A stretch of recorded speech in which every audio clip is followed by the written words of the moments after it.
Hello అండి, అందరికీ నమస్తే. నేను మీ Mahalakshmi. Welcome back to our channel that is Mahalakshmi.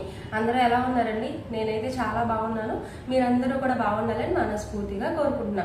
ఇంకా ఎవరైనా కొత్త వాళ్ళు మన ఛానల్ని చూస్తున్నట్లయితే మన ఛానల్లోకి వెళ్ళి ఒక 2-3 వీడియోస్ చెక్ చేసి బాగున్నాయి అని అంటే ఒక చిన్న లైక్ ఇవ్వండి. సబ్స్క్రైబ్ చేయడం మాత్రం అస్సలు మర్చిపోద్దు. ఇంకా పక్కనే ఉన్న బెల్ ఐకాన్ క్లిక్ చేసి ఆల్ సెలెక్ట్ చేసుకోండి. నేను ఎప్పుడు వీడియోస్ పెట్టినా కూడా వెంటనే మీకు నోటిఫికేషన్ వస్తుంది, చూసేయచ్చు. ఇలాంటి natural blogs, daily routine blogs share చేస్తూ ఉంటాను. నన్ను ఇలానే సపోర్ట్ చేస్తూ ఉండండి. ఈ రోజు వీడియో ఏంటి అంటే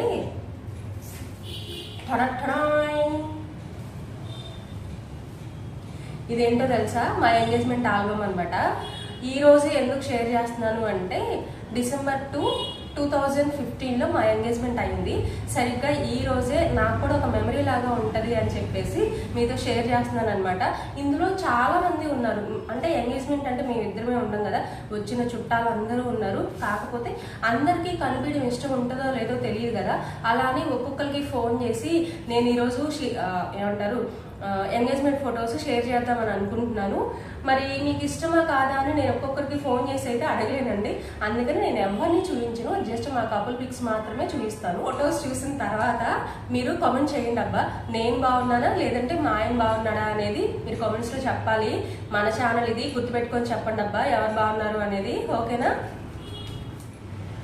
ఫొటోస్ చూపించే ముందు ఒక విషయం అబ్బా, ఆ రోజు ఏమంటారు December 2 కాదు జరగాల్సింది, ఒక 5 days ముందే జరగాలన్నమాట ఫంక్షను. అయితే ఏమైందంటే నాకు ముందు నుంచి కూడా ఇర్రెగ్యులర్ పీరియడ్స్ అండి. ఫస్ట్ నుంచి కూడా అంటే ఎప్పుడైతే పీరియడ్స్ అనేవి ఒక అమ్మాయికి స్టార్ట్ అవుతాయో అప్పటి నుంచి కూడా నాకు రెగ్యులర్గా పీరియడ్స్ అనేవి వచ్చేవి కాదు. బట్ ఏంటంటే అప్పట్లో అంత అవేర్నెస్ లేదనమాట దీని గురించి. మాట్లాడాలి అంటేనే భయం. అంటే ఏం మాట్లాడితే ఏమనుకుంటారో అని చెప్పేసి వేరే వాళ్ళతో మాట్లాడే అవకాశం కానీ షేర్ చేసుకునేంత మెచ్యూరిటీ కానీ ఉండేది కాదు ఆ టైంకి. అందుకని నేను కూడా నాకు ఇర్రెగ్యులర్గా ఉన్న పీరియడ్స్ అనేది నేను కూడా ఎవరికి చెప్పలేదు, నాకు కూడా అంత తెలియదు అనమాట. అయితే మా అమ్మ ఏమనేదంటే అంటే సరిగ్గా ఫుడ్ తినరు కదా, అన్నీ వదిలిపెట్టేస్తూ ఉంటారు, తినరు, బలం లేక అలా రావట్లేదులే అని చెప్పేసి అనుకునేది. అప్పటికే పెద్దవాళ్ళు కూడా మా ఇంట్లో ఎవరు లేరండి. మా అమ్మమ్మ, నాయనమ్మ అందరూ చనిపోయారనమాట. ఎవరైనా పెద్దవాళ్ళు అన్నా ఉంటే అంటే నేను మాట్లాడకపోయినా మా అమ్మాయిని కనుక్కోవడానికి మాట్లాడడానికి ఉండేది. సో ఆ టైంకి ఎవరు లేరు కాబట్టి అంత అవగాహన లేదు. ఇప్పుడంటే పీరియడ్స్ రావట్లేదు అంటే టక్కున డాక్టర్ దగ్గరికి వెళ్తున్నారు, చూపించుకుంటున్నారు, మెడిసిన్ వాడుతున్నారు, PCOD, PCOS ప్రాబ్లమ్స్ అన్ని చెప్తున్నారు. కానీ ఆ టైంకి అంత అవేర్నెస్ లేదనమాట. సో నాకు ఇర్రెగ్యులర్ పీరియడ్స్ ఉండేవి అప్పటికి. అయితే ఆ టైంకి నన్ను అడిగారు ఇంట్లో, మరి అమ్మాయికి ఇబ్బంది ఏమి ఉండదా, ఫిక్స్ చేసుకోవచ్చు పలానా డేట్ అంటే, నాకు ఎలాగో టైంకి రావు కదా అని చెప్పేసి నేను ఓకే అంటే నాకు ఆ టైంకి ఏమి ఇబ్బంది లేదు, మీరు ఫిక్స్ చేసేయండి అని చెప్పాను. కట్ చేస్తే 3 days తర్వాత నాకు ఎంగేజ్మెంట్ ఫిక్స్ చేశారు. ఆ ముందు 2 days ముందు నాకు పీరియడ్ వచ్చేసింది. అప్పటికి 3 days అవుతాయి. అంటే ఎంగేజ్మెంట్ ఫిక్స్ చేసిన డేట్కి 3 days అవుతాయి. సరే 3 days అవుతున్నాయి కదా, ఏముందిలే ఎంగేజ్మెంటే కదా, మనం పూజ అదంతా ఏం చెయ్యం కదా, చేసేసుకుందామని అనుకున్నాము. కానీ పంతులు గారి దగ్గరికి వెళ్ళి మా అత్త అడిగొచ్చిందనమాట. మా నాన్న వాళ్ళ అక్క అడిగొస్తే లేదు అలా చేయకూడదు, ఇంకొక 2 days మీరు పోస్ట్పోన్ చేసుకొని December 2 బాగుంది, అప్పటికి అమ్మాయి కూడా 5 days అవుతాయి కాబట్టి మీరు ఆ డేట్కి ఫిక్స్ చేసుకోండి అని చెప్పారు. డేట్లో ఎలాంటి శుభకార్యం కూడా చేయకూడదు అని చెప్పారనమాట. అందుకని చెప్పేసి అప్పుడు క్యాన్సిల్ చేసుకొని December 2కి పోస్ట్పోన్ చేసుకొని December 2 మా ఎంగేజ్మెంట్ అయింది. సరిగ్గా ఇదే రోజు అనమాట. నాకు ఒక మెమరీ లాగా ఉంటుందని చెప్పేసి నేను మీతో షేర్ చేస్తున్నాను ఈ ఆల్బమ్ని. ఇంకొక విషయం ఏంటంటే ఆల్రెడీ చుట్టాలందరికీ చెప్పేసుకున్నారు, పలానా టైంకి పలానా రోజు ఎంగేజ్మెంట్ ఫిక్స్ చేసాము, ఆ రోజు మనం వెళ్ళాలి వాళ్ళ ఇంటికి, అమ్మాయి వాళ్ళ ఇంటికి అని చెప్పేసి అందరికీ ఫోన్లు చేసి చెప్పేసుకున్నారు. తీరా చూస్తే ఉన్నట్టుండి క్యాన్సిల్ చేయాల్సి వచ్చింది. మామూలు టెన్షన్ కాదు అసలు. అంటే నిజం చెప్పాలంటే టెన్షన్ పడ్డారు కూడా, మేము ఏమైనా ఇష్టం లేక కావాలని చెప్తున్నామేమో అని చెప్పేసి. మా అత్త అయితే అడిగింది అనమాట. అంటే మేము మాట్లాడలేదులేండి, మా మేనత్త, మా నాన్న వాళ్ళ అక్కే మాట్లాడినప్పుడు ఏమో నడిచాయి, లేదు నిజంగానే అమ్మాయికి ఇలా డేట్ వచ్చింది, కుదరట్లేదు అని చెప్పిన తర్వాత వాళ్ళు కూడా కొంచెం కూల్ అయ్యారనమాట.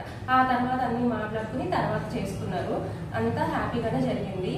December 2, 2015 అనమాట. కరెక్ట్గా 10th yearలోకి ఎంటర్ అవ్వబోతున్నాము. లేదు తప్పు ఒక్కోసారి నేను కూడా మర్చిపోతుంటానబ్బా.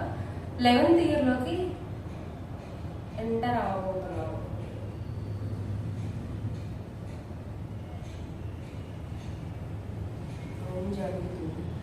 10th ఇయర్లోకి ఎంటర్ అవ్వబోతున్నావు అబ్బా, 11th ఇయర్ కాదు. అంటే నేను 11 ఇయర్స్ అనే, ఇప్పుడు మా మ్యారేజ్ అయ్యి ఒకవేళ 7 ఇయర్స్ అనుకోండి, నేను 8 ఇయర్స్ గుర్తుపెట్టుకుంటా. 8 ఇయర్స్ అనుకోండి, 9 ఇయర్స్ గుర్తుపెట్టుకుంటా. ఎందుకంటే పెళ్లికి ముందు కూడా ఒక 1 ఇయర్ ఉంది కాబట్టి నేను 1 ఇయర్ కూడా యాడ్ చేసుకుంటాను అనమాట. ఎప్పుడు కూడా 10 ఇయర్స్ అయింది అనుకోండి, 11 ఇయర్స్ మన ఇద్దరం ఒకళ్ళు తెలిసి 11 ఇయర్స్ అయిపోతుంది. లేదంటే 7 ఇయర్స్ అనుకోండి మ్యారేజ్, 8 ఇయర్స్ అయిపోతుందా, 8 ఇయర్స్ నేను నిన్ను భరించనా అని చెప్పేసి అంటా ఉంటాను అనమాట. ఒక 1 ఇయర్ ఎక్స్ట్రా చెప్పేసుకుంటాను. ఎందుకంటే మా మ్యారేజ్కి ముందు ఒక 1 ఇయర్ అలా పరిచయం ఉంది కాబట్టి నాకు ఒక 1 ఇయర్ యాడ్ చేసుకుంటాను అనమాట. అలా అలవాటు అయిపోయింది. అందుకే ఎప్పుడు కన్ఫ్యూజ్ అవుతూ ఉంటా, 8 ఇయర్సా 9 ఇయర్సా అని చెప్పేసి. ఇంకా చిప్పి హ్యాపీ బర్త్డే వచ్చింది అంటే ఆ బర్త్డే డేట్కి నువ్వు గుర్తుపెట్టుకుంటావు. వాడికి 9 ఇయర్స్ వచ్చినాయి అంటే మనకు 10 ఇయర్స్ అవుతాయి మ్యారేజ్ అయ్యి అని చెప్పేసి కౌంట్ చేసుకుంటా. ఒక 1 ఇయర్ యాడ్ చేసుకుంటా.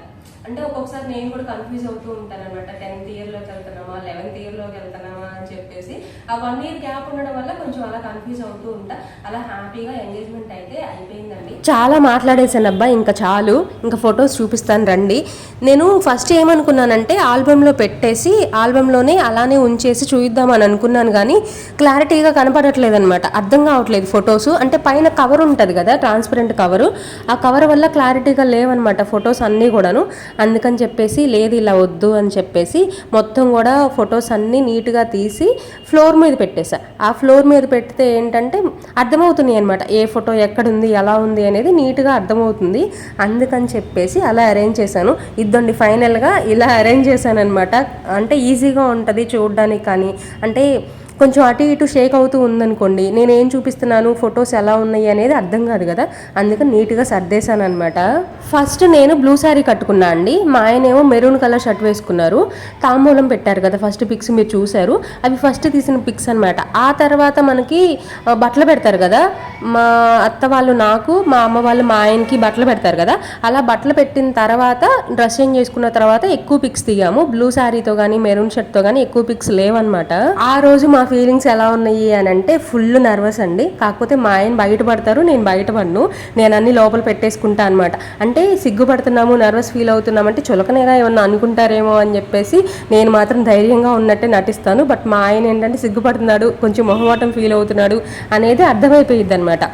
ఆ రోజు మేము జనరల్గా ఎక్కడికైనా వెళ్ళినా లేదంటే ఎవరైనా ఉన్నారు అని అంటే టెక్స్ట్ మెసేజ్ చేసుకుంటాం, డైరెక్ట్గా మాట్లాడుకోము. అబ్బా సీక్రెట్ రివీల్ అయిపోయింది. మేమేంటంటే నాకు తెలిసి మేమనే కాదు చాలామంది కపుల్స్ ఇలానే చేస్తారండి, డైరెక్ట్గా మాట్లాడుకోరు, టెక్స్ట్ మెసేజే చేసుకుంటారు. నాకు తెలిసినంత వరకు మేము కూడా అంతే. ఆ రోజు కూడా నేను అడిగాను అనమాట, ఏంటి ఏమవుతుంది ఎలా ఉంది అని అంటే, ఏమో నాకేంటో కొంచెం సిగ్గుగా ఉంది అని చెప్పేసి మా ఆయన అన్నారు. సిగ్గెందుకు, జరిగిపోతూ ఉంటుంది అని నేను చెప్పాను అనమాట. నిజం చెప్పాలంటే ఆయన కన్నా ఎక్కువ నర్వస్ ఫీల్ అయ్యాను నేను, కాకపోతే బయటకు చూపించలేదనమాట. అప్పటి వరకు మనకంటూ స్పెషల్గా జరిగిన ఫంక్షన్ ఏదీ లేదండి, ఇదే ఫస్ట్ టైం అనమాట. మనమే హైలైట్ అవుతాం, అందరూ మనల్నే చూస్తారు, వాళ్ళని ఎలా ఫేస్ చేయాలి ఏంటి అనేది మాకు కూడా అర్థం కాదు. ఎవరికైనా అంతే కదా ఫస్ట్ టైం జరుగుతున్నప్పుడు. అందుకని చెప్పేసి కొంచెం నర్వస్ ఫీల్ అయ్యాము. బట్ ఓకే, ఎంగేజ్మెంట్ మాత్రం చాలా బాగా జరిగింది. ఆ రోజు ఫంక్షన్ అంతా అయిపోయిన తర్వాత కేక్ కూడా కట్ చేసామండి, 5 kgs. అలానే మేము ముందే ప్లాన్ చేసుకున్నాం కేక్ కట్ చేద్దాము అని చెప్పేసి ఎంగేజ్మెంట్కి, అలానే చేసుకున్నాం. అసలే మొహమాటంతో చచ్చిపోతుంటే ఈ ఫొటోస్ అన్నీ కూడా తీసింది మా ఆయన వాళ్ళ ఫ్రెండేనండి. తీసుకొచ్చేసి యాపిల్ తినండి, కూల్ డ్రింక్ తాగండి, ఇంకా మీకు యాపిల్ సరిపోతుందా లేదంటే గ్రేప్స్ ఏమైనా తీసుకురమ్మంటారా అని చెప్పేసి కామెంట్స్ అనమాట. ఇదంతా ఫోటోగ్రాఫర్ కొట్టరండి, మాకు అసలు సంబంధమే లేదు, పిచ్చి మొహాలు వెళ్ళి వాళ్ళు ఏది చేయమంటే అది చేసాము. ఆ ఫొటోస్ చూసిన చాలా మంది మా ఫ్రెండ్స్ అయితే కొంచెం ఆట పట్టిస్తారు కదా, వాళ్ళు చాలా ఎగతాలు చేసేవాళ్ళు అనమాట. ఏంటి మీకు ఒక యాపిలే ఉందా, ఇంకా యాపిల్ కొనుక్కోవడానికి డబ్బులు లేవా, అది ఇది అని చెప్పేసి చాలా ఫన్గా అంటే కొంచెం ఆట పట్టిస్తూ ఉండేవాళ్ళు ఫొటోస్ చూసిన వాళ్ళందరూ కూడా మా ఫ్రెండ్స్. అలా మా ఎంగేజ్మెంట్ ఫంక్షన్ మేము అనుకున్న దానికంటే కూడా మేము అసలు నిజం చెప్పాలంటే అంత గ్రాండ్గా అవుతుందని కానీ అంత చక్కగా అవుతుందని కానీ మాకు తెలియదు, మేము అసలు ఊహించలేదన్నమాట. చిన్న సైజు, ఇప్పుడు ఒక చిన్న మిడిల్ క్లాస్ ఫ్యామిలీలో ఒక మ్యారేజ్ జరిగితే ఎలా జరిగిద్దో అంత గ్రాండ్గా అంత చక్కగా జరిగింది ఫంక్షన్ అయితే, చాలా బాగా జరిగింది. మేమైతే ఫుల్ సాటిస్ఫై అయ్యాం అనమాట ఆ రోజు జరిగిన ఫంక్షన్కి. ఇప్పటికీ మేము మళ్ళీ గుర్తు చేసుకుంటూ ఉంటాం అనమాట, భలే జరిగింది, బాగా జరిగింది ఫంక్షన్, మనం అనుకోకుండా అన్ని చక్కగా కుదిరాయి అని చెప్పేసి నేను మా ఆయన ఎప్పుడైనా ఆ టాపిక్ వచ్చినప్పుడు మాట్లాడుకుంటూ ఉంటాము.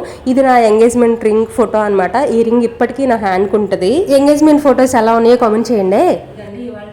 ఈ వీడియో మీకు నచ్చిందని అనుకుంటున్నా. ఇంకొక విషయం ఏంటంటే, నేను స్టార్టింగ్లోనే అడిగాను కదా మా ఇద్దరు ఎవరు బాగున్నారో కామెంట్ చేయండి అని చెప్పేసి. నా కూతురు అయితే మొహమాటం లేకుండా సిగ్గు లేకుండా చెప్పేసిద్ది వాళ్ళ డాడీయే బాగున్నాడు అని చెప్పేసి. పక్కన మనిషి ఉంది ఫీల్ అయ్యిద్ది అని కూడా ఏమి ఉండదన్నమాట. మా డాడీయే బాగున్నాడు అని చెప్పేసి చెప్తా ఉంటది. మీరు కామెంట్ చేయండి అబ్బా నేను బాగున్నానా మా ఆయన బాగున్నారా అనేసి. ఇవాళకి ఇంతే అండి, మళ్ళీ కలుస్తా, బాయ్.